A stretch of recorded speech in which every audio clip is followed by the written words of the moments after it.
Prince Warriors Volume 2, Part 2, Chapter 19, Stella. Brianna sits alone on the bench outside the rec center, watching the activity around her. On one side, the basketball game is in full swing. Xavier and Evan are playing with a bunch of other kids. Mr. J.R. is the ref, as usual. Ivy stands on the sidelines watching. Xavier passes by. He pauses to glance at Ivy. She smiles. Her red hair shines in the sun.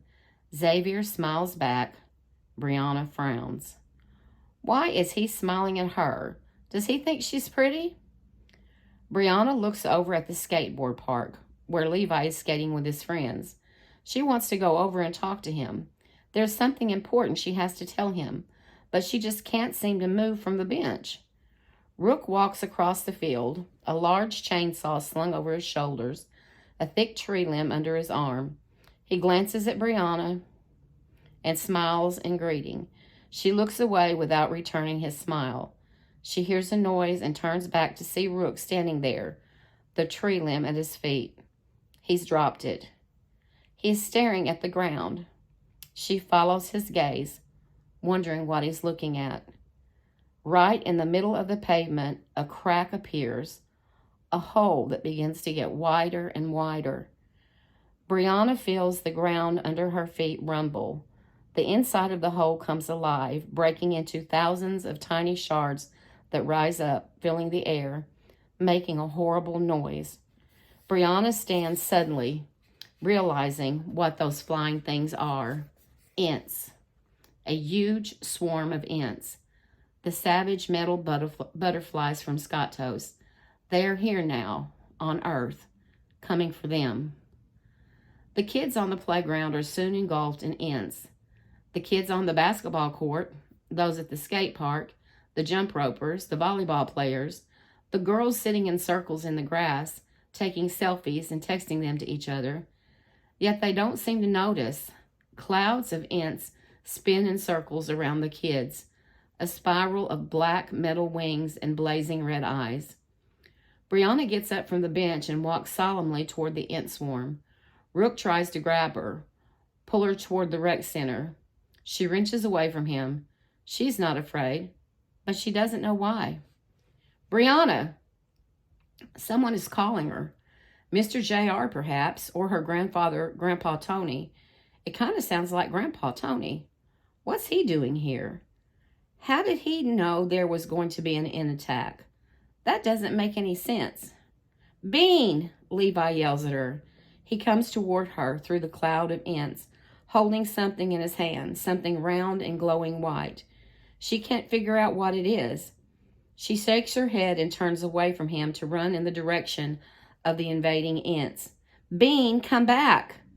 Brianna looks up at the ents coming for her, raising her arms.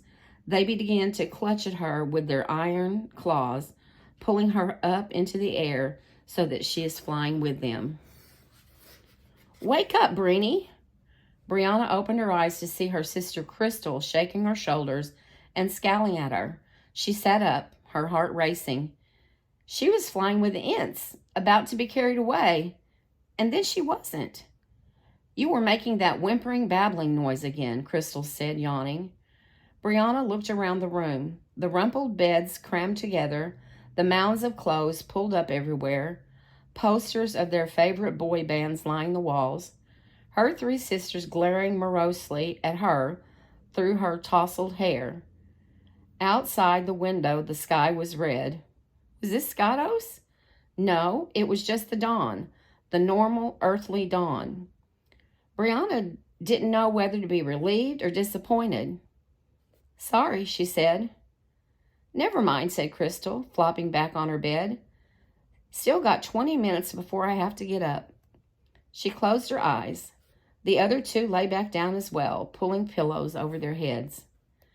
Brianna got up and went to the window. She gazed out at the sunrise, waiting for her heart to stop thumping. She had been having the same nightmare for the past several nights. An ent attack on the rec center. She hadn't told anyone about it, not even Levi. It was just a dream after all, and it wasn't all bad. At least she didn't think so. The flying part, That was sort of fun. Even if she was being carried away by evil imps, there had been something sort of thrilling about that part. She heard a soft buzz in her ear and turned to see a sparkle of light flitting about her head. "Stella," she whispered, holding her finger out for the pretty little bug to sit upon. "Did I wake you up too?" "Your sister should be more understanding." Stella batted her 8 wings. They flared slightly, pulsing with an inner light. "I know," Brianna said, nodding. "They think because I'm younger, I don't count for anything." "You should show them." "Yes, I should show them." How would she do that? Brianna wasn't sure. She'd have to think of something. She'd managed to keep Stella a secret since returning from a horse toss with the tiny creature tucked in her hoodie pocket. It hadn't been hard. Stella always managed to disappear whenever anyone else was around. But when Brianna was alone, Stella would come out and play happily, fluttering around her room or riding on her shoulder. Brianna often thought the creature was speaking to her, although she never actually heard a voice out loud. She could just tell what Stella was thinking. Sometimes Brianna even responded out loud. Once Crystal had happened by the room and poked her head in, looking at Brianna with concern. "Who are you talking to?" "No one, just learning lines for a play that we're going to do in school," Brianna had answered. The lie came out so easily. She hadn't even had to think about it. "You're weird," Crystal announced before walking away. Brianna didn't even have to speak to Stella, for the beautiful little creature seemed to know her moods. When she was sad, Stella was sad. When she was mad, Stella was mad, her little inner lights flaring and pulsing. When Brianna was happy, Stella buzzed around the room doing silly dances of light. Stella was wonderful. Brianna still wasn't quite sure what kind of butterfly Stella was, or if she was a butterfly at all. There was nothing that matched her in the encyclopedia or in any of the online searches Brianna had done. The closest was a rare insect called a jewel-winged damselfly. It was such a pretty name that Brianna wished she had made it up herself, except the damselfly had only 4 wings, whereas Stella had 8 beautiful blade-like wings, so delicate and glittery. She could be some other even rarer species of damselfly, one that no one had ever discovered yet. Brianna was thrilled to think that she was the only one in the entire world who knew about it. "Why don't you skip school today? Tell Nana Lily you are sick so you can stay home and hang out with me," Stella seemed to whisper to her, without making any sound at all. "I could pretend to be sick," Brianna whispered aloud. "I could stay home. No one would miss me at school. Levi preferred hanging out with his skater friends at school, and Xavier was older. He wasn't in any of her classes. Plus, he was obsessed with making the basketball team. These days, he never had time to talk to her anymore. And then there was Ivy, that girl with the nice hair. Ivy was in a bunch of her classes, and she was very smart. Whenever she was called on, she always knew the right answer. Brianna was getting sick of it. Besides, she hadn't done her math homework. Usually she got her homework done as soon as she got to the rec, so she'd have the rest of the time to hang out with her friends. But lately she'd been putting it off. Sometimes she didn't do it at all. It was like she just didn't care anymore. She just didn't know why middle school was so different from elementary school. At first, it had been exciting and even challenging, but now it just seemed long and boring. She knew her grandfather had noticed a change in her. He'd look at her over the dinner table with his head cocked sideways, like he was trying to figure her out. Every once in a while, he'd ask her what was wrong. She wanted to tell him, but she just didn't know what to say. That was weird, too. Brianna used to never have trouble saying what was on her mind. Now she hardly talked to anyone except Stella. Yes, stay home, pretend to be sick. But then Nana Lily would make her stay in her room all day. "If you're sick, you'll need to rest," she'd say. or she would take her temperature and look down her throat and insist there was nothing wrong with her.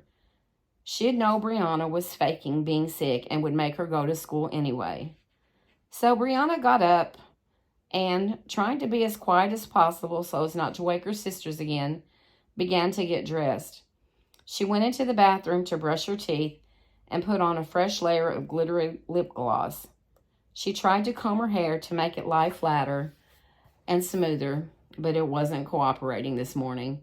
It rarely ever did. Ivy has such pretty red hair, so shiny and straight. Stella wiggled on top of Brianna's unruly curls. Brianna frowned. She forced an extra wide headband on the top of her head to hold her hair down. Stella flapped out of the way, then burrowed under the mass of Brianna's hair, right at the base of her neck.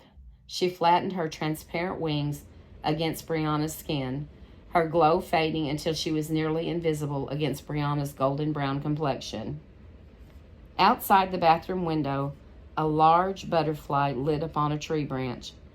If Brianna had turned to look, she would have seen it. And if she had seen it, she would have known what it was, even though its large metallic wings were folded up. There was no mistaking this creature. It was an ant. Stella, fixed in the back of Brianna's neck, parted the thick hair with two of her wings and turned her cold blue eyes to the huge ant. The ant's red eyes flared, flashing, sending Stella a message like Morse code. Is she ready yet? A little more time, Stella replied, pulsing back the message. But not too long. I promise.